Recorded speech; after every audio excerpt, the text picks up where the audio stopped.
ನಮಸ್ಕಾರ ಸ್ನೇಹಿತರೆ, free job ಇನ್ಫಾರ್ಮೇಷನ್ಗೆ ಎಲ್ರಿಗೂ ಸ್ವಾಗತ.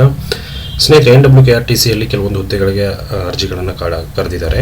ಸೊ ಅದ್ರ ಬಗ್ಗೆ ಕಂಪ್ಲೀಟ್ ಆಗಿರುವಂಥ ಮಾಹಿತಿನ ಈ ವಿಡಿಯೋದಲ್ಲಿ ನಾನು ನಿಮಗೆ ಕೊಡ್ತಾ ಇದ್ದೀನಿ. ಸೊ ಇನ್ನೂ ಯಾರೆಲ್ಲ ನಮ್ಮ ಚಾನಲ್ ಸಬ್ಸ್ಕ್ರೈಬ್ ಮಾಡ್ಕೊಂಡು ದಯವಿಟ್ಟು ಸಬ್ಸ್ಕ್ರೈಬ್ ಮಾಡ್ಕೊಳ್ಳಿ. ಅದೇ ರೀತಿ ನಮ್ಮ ವೆಬ್ಸೈಟ್ ಬಂದುಬಿಟ್ಟು freejobinformation.in ಲಿಂಕ್ ನಿಮಗೆ ಡಿಸ್ಕ್ರಿಪ್ಷನಲ್ಲಿ ಸಿಗುತ್ತೆ. ಅಲ್ಲಿ ನಿಮಗೆ ಕೇಂದ್ರ ಮತ್ತು ರಾಜ್ಯ ಸರ್ಕಾರದ ಎಲ್ಲ ಒಂದು ಮಾಹಿತಿಗಳು ನಿಮಗೆ ಅಲ್ಲಿ ಸಿಗುತ್ತೆ. ಅದೇ ರೀತಿಯಾಗಿ ವಿಸಿಟ್ ಮಾಡಿ ಅಲ್ಲಿ ಹೋಗ್ಬಿಟ್ಟು ನಮ್ಮ ವೆಬ್ಸೈಟನ್ನು ಕೂಡ ನೀವು ಸಬ್ಸ್ಕ್ರೈಬ್ ಮಾಡ್ಕೋಬೋದು. ಸೊ ಬೆಲ್ ಐಕಾನ್ ಮೇಲೆ ಕ್ಲಿಕ್ ಮಾಡ್ಕೊಂಡು ಸಬ್ಸ್ಕ್ರೈಬ್ ಅಂತ ಇರುತ್ತೆ, ಅಲ್ಲಿ ಕ್ಲಿಕ್ ಮಾಡ್ಕೊಳ್ಳಿ. ಸೊ ಸಬ್ಸ್ಕ್ರೈಬ್ ಆಗೋದ್ರಿಂದ ನಿಮಗೆ ನಾನು ಹಾಕುವಂಥ ಅಷ್ಟು ಒಂದು ಎಲ್ಲ ಜಾಬ್ ಇನ್ಫಾರ್ಮೇಷನ್ಗಳ ಮಾಹಿತಿ ನಿಮಗೆ ಸಿಗುತ್ತೆ. ಅದೇ ರೀತಿ ನಮ್ಮ ವಾಟ್ಸಪ್ ಚಾನಲ್, ಟೆಲಿಗ್ರಾಮ್ ಗ್ರೂಪಿನ ಎಲ್ಲ ಜಾಯ್ನ್ ಆಗಿಲ್ಲ ಹೋಗ್ಬಿಟ್ಟು ಜಾಯಿನ್ ಕೂಡ ಆಗ್ಬೋದು.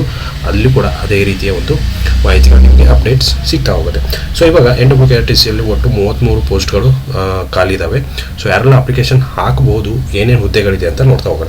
ಸೊ ಹುದ್ದೆಗಳು ಬಂದುಬಿಟ್ಟು ಸಹಾಯಕ ಆಡಳಿತಾಧಿಕಾರಿ, ಸಹಾಯಕ ಲೆಕ್ಕಾಧಿಕಾರಿ, ಅದೇ ರೀತಿಯಾಗಿ ಸಹಾಯಕ ಕಾನೂನು ಅಧಿಕಾರಿ, ನೆಕ್ಸ್ಟು ಸಹಾಯಕ ಕಾರ್ಮಿಕ ಕಲ್ಯಾಣಾಧಿಕಾರಿ, ನೆಕ್ಸ್ಟು ಸಹಾಯಕ ತಾಂತ್ರಿಕ ಶಿಲ್ಪಿ, ಅದೇ ರೀತಿಯಾಗಿ ಸಹಾಯಕ ಸಂಚಾರ ವ್ಯವಸ್ಥಾಪಕರು.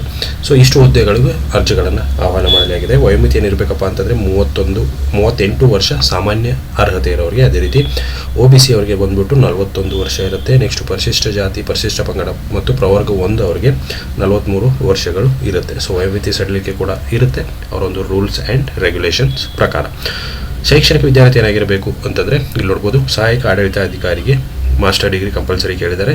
ನೆಕ್ಸ್ಟು ಸಹಾಯಕ ಲೆಕ್ಕಾಧಿಕಾರಿಗೆ ಮಾಸ್ಟರ್ ಡಿಗ್ರಿ ಇನ್ ಕಾಮರ್ಸ್ ಕೇಳಿದ್ದಾರೆ. ಅದೇ ರೀತಿ ಸಹಾಯಕ ಕಾರ್ಮಿಕ ಮತ್ತು ಕಲ್ಯಾಣಾಧಿಕಾರಿಗೆ ಗ್ರ್ಯಾಜುಯೇಷನ್ ಅಂದರೆ ಪೋಸ್ಟ್ ಗ್ರ್ಯಾಜುಯೇಷನ್ ಸೋಷಿಯಲ್ ವರ್ಕ್ ಅಂತ ಕೇಳಿದ್ದಾರೆ. ಅದೇ ರೀತಿಯಾಗಿ ಸಹಾಯಕ ಕಾನೂನು ಅಧಿಕಾರಿಗೆ ಡಿಗ್ರಿ ಇನ್ ಲಾ, ಸೊ ಲಾಲಿ ಡಿಗ್ರಿ ಆಗಿರ್ಬೇಕಂತ ಕೇಳಿದ್ದಾರೆ. ಸಹಾಯಕ ತಾಂತ್ರಿಕ ಶಿಲ್ಪಿಗೆ must pass degree in automobile mechanical engineering so ಕೇಳಿದ್ದಾರೆ. ನೆಕ್ಸ್ಟು ಸಹಾಯಕ ವ್ಯವಸ್ಥಾಪಕರಿಗೆ, ಸಂಚಾರ ವ್ಯವಸ್ಥಾಪಕರಿಗೆ MBA ಕಂಪಲ್ಸರಿಯಾಗಿ ಕೇಳಿದ್ದಾರೆ, ಗ್ರ್ಯಾಜುಯೇಷನ್ MBA ಅಂತ ಕೇಳಿದ್ದಾರೆ.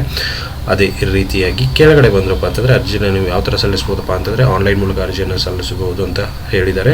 ನೆಕ್ಸ್ಟ್ ನೀವು ಅರ್ಜಿಯನ್ನು ಸಲ್ಲಿಸೋಕ್ಕೂ ಮುಂಚೆ ಈ ಕೆಳಗಡೆ ಇರೋದಷ್ಟು ಮಾಹಿತಿಯನ್ನು ಸರಿಯಾಗಿ ಓದಿ ಆಮೇಲೆ ಅರ್ಜಿಯನ್ನು ಸಲ್ಲಿಸಿ. ನೆಕ್ಸ್ಟ್ ಅರ್ಜಿ ಶುಲ್ಕ ಏನಿರುತ್ತಪ್ಪ ಅಂತಂದರೆ ಸಾಮಾನ್ಯ ಮತ್ತು ಇತರೆ ಪ್ರವರ್ಗಗಳಿಗೆ 750 ರೂಪಾಯಿ ಇರುತ್ತೆ. ಪರಿಶಿಷ್ಟ ಜಾತಿ, ಪರಿಶಿಷ್ಟ ಪಂಗಡ ಮತ್ತು ಮಾಜಿ ಸೈನಿಕರಿಗೆ 500 ರೂಪಾಯಿ ಇರುತ್ತೆ. ನೆಕ್ಸ್ಟು ವಿಕಲಚೇತನರಿಗೆ 250 ರೂಪಾಯಿ ಇರುತ್ತೆ. ಆಯ್ಕೆ ವಿಧಾನ ನೋಡ್ಬೋದಾದರೆ ರಿಟರ್ನ್ ಎಕ್ಸಾಮಿನೇಷನ್ ಇರುತ್ತೆ, ಡಾಕ್ಯುಮೆಂಟ್ ವೆರಿಫಿಕೇಷನ್ ಇರುತ್ತೆ, ಅದೇ ರೀತಿಯಾಗಿ ಇಂಟರ್ವ್ಯೂ ಇರುತ್ತೆ.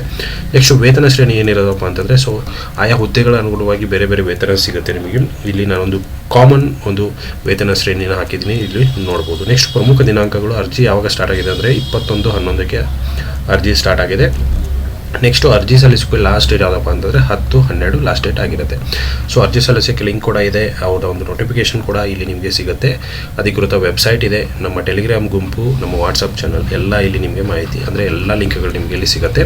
ಸೊ ವೆಬ್ಸೈಟ್ ಲಿಂಕ್ ನಿಮಗೆ ಡಿಸ್ಕ್ರಿಪ್ಷನಲ್ಲೂ ಕೂಡ ಸಿಗುತ್ತೆ. ಹೋಗ್ಬಿಟ್ಟು ವಿಸಿಟ್ ಮಾಡಿ, ಕಂಪ್ಲೀಟಾಗಿ ಸ್ಟಡಿ ಮಾಡಿ ಆಮೇಲೆ ಅರ್ಜಿಯನ್ನು ಸಲ್ಲಿಸಿ ಅಂತ ಹೇಳೋದಕ್ಕೆ ಇಷ್ಟಪಡ್ತೀನಿ. ಸೊ ಇಷ್ಟು ಹೊತ್ತಿನ ವಿಡಿಯೋ ಇಷ್ಟ ಆಗಿದೆ ಅಂದ್ಕೊಂಡಿದ್ದೀನಿ. ಇಷ್ಟ ಆಗಿದ್ದರೆ ಲೈಕ್ ಮಾಡಿ, ಶೇರ್ ಮಾಡಿ, ಸಬ್ಸ್ಕ್ರೈಬ್ ಮಾಡೋದನ್ನು ಮರಿಬೇಡಿ ಅಂತ ಹೇಳ್ತಾ ವಿಡಿಯೋನ ಮುಗಿಸ್ತೀನಿ. Thank you so much.